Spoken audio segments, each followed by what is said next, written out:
Voice of Mohammad में खुश आमदीद। आज की वीडियो में हम बलूचिस्तान के गुमनाम हीरो फकीर काला खान मरी बलोच के बारे में बात करेंगे, जिन्होंने बलूचिस्तान की आज़ादी की जिदोजहद में अहम किरदार अदा किया। फकीर काला खान मरी बलोच 14 फरवरी 1925 को कोहलू, बलूचिस्तान में पैदा हुए। उनका ताल्लुक मरी कबीले से था, जो बलूचिस्तान के सबसे बड़े कबाइल में से एक है। फकीर काला खान मरी बलोच एक मुमताज बलोच रहनुमा थे, जिन्होंने अपनी जिंदगी बलूचिस्तान की आज़ादी के लिए वक्फ कर दी। वो एक अजीम सियासतदान और आज़ादी पसंद जंगजू थे, जिन्हें अपने लोगों और ज़मीन से गहरी मोहब्बत थी। फकीर काला खान मरी बलोच दियानतदार इंसान थे और उन्होंने अपने नज़रियात पर कभी समझौता नहीं किया। वो एक करिश्माती रहनुमा थे, जिनकी बलोच अवाम में बहुत ज्यादा पैरोकार थे।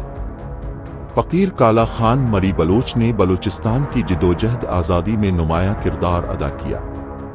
वो उन पहले रहनुमाओं में से थे जिन्होंने बलूचिस्तान पर पाकिस्तानी हुकूमत के गैर कानूनी कब्जे के खिलाफ आवाज बुलंद की।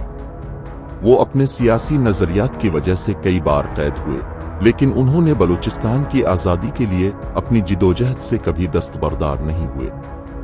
फकीर काला खान मरी बलोच न सिर्फ सियासी रहनुमा थे, बल्कि एक समाजी मुसल्ह भी थे। उन्होंने अपने लोगों की फलाह व बहबूद के लिए अनथक मेहनत की और उनके हालात जिंदगी को बेहतर बनाने के लिए कई इक़दामात मुतारफ करवाए।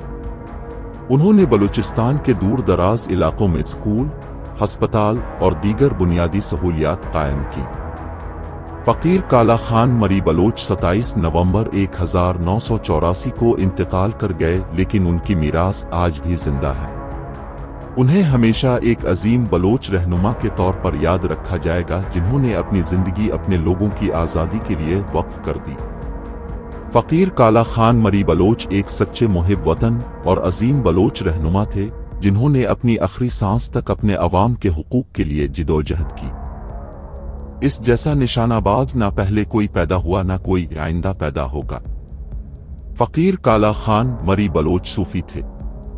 अंग्रेजों ने 1870 में जब बलूचिस्तान पर हमला किया तो फकीर काला खान ने तस्बीह छोड़कर बंदूक उठा ली, फिर मुजाहमत की तारीख रकम कर डाली। मौजूदा बलूचिस्तान के जिला कोहलू की तहसील काहान की एक पहाड़ी पर अंग्रेज आर्मी को 4 साल रोके रखा। ब्रिटिश आर्मी तो तोपों और बंदूकों से मुसल्लह घेरा तंग करती रही। महीनों के मुहासरे, सैकड़ों फौजियों की हलाकत के बाद पहाड़ी पर कब्जा किया गया। भूख से निढाल काला खान मरी बलोच अपने 2 साथियों जलोमी बलोच और रहीम अली बलोच समेत पकड़ा गया। मुकदमा चला, फांसी की सजा दी गई। ये तस्वीर 1891 में फांसी से पहले ली गई, जिसमें काला खान मरी बलोच अपने साथियों समेत पकड़ा गया। सवाल ये हम अपने हीरोज से लाइल्म क्यों हैं? जानबूझकर इनकी तारीख कौम से क्यों छपाएगी? उन पर फिल्में ड्रामे क्यों नहीं बने? काला खान बलोच को फांसी के बाद कलकत्ता जो तार भेजा गया, इसमें लिखा था, इस जैसा निशानाबाज ना पहले कोई पैदा हुआ, ना कोई आइंदा पैदा होगा। वीडियो देखने का शुक्रिया। मजीद मालूमाती और दिलचस्प वीडियोस के लिए हमारे चैनल वॉइस ऑफ मोहम्मद को लाइक, शेयर और सब्सक्राइब करना ना भूलें।